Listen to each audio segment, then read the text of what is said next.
memory powers a different aspect of Riley's personality. Like Hockey Island. Goofball Island is my personal favorite.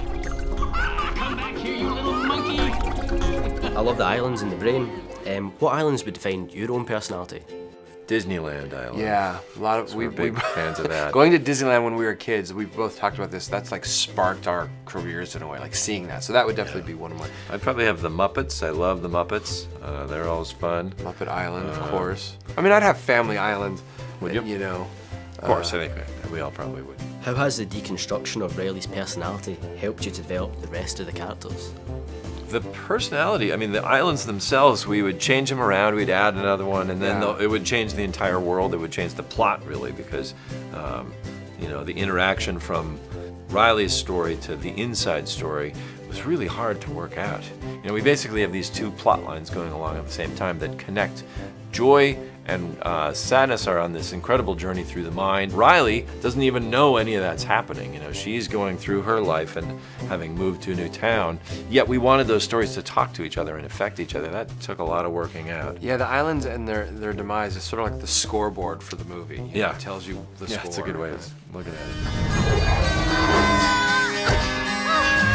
What do we do now? Nothing's working. Why isn't it working?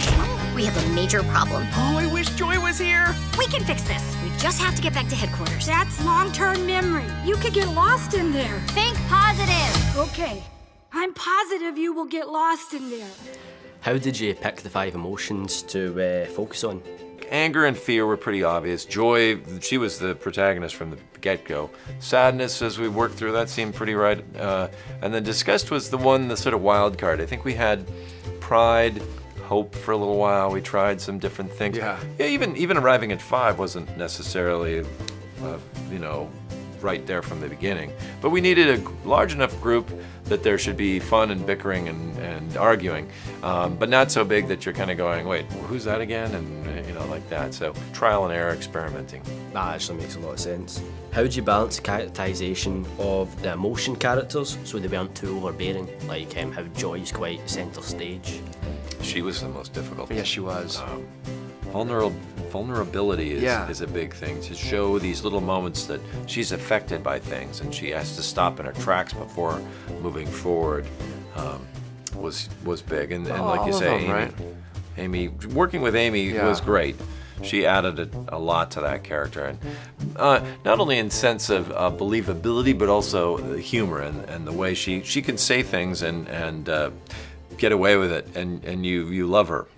First day of school, very, very exciting. I was up late last night figuring out a new plan. Here it is, fear. I need a list of all the possible negative outcomes on the first day at a new school. Way ahead of you there. Does anyone know how to spell meteor? Disgust. Make sure Riley stands out today, but also blends in. When I'm through, Riley will look so good, the other kids will look at their own outfits and barf. Joy. Yes, Joy? You'll be in charge of the console, keeping Riley happy all day long. And may I add, I love your dress, it's adorable. Oh, this old thing? Thank you so much. I love the way it twirls. What emotional response were you looking for from the audience?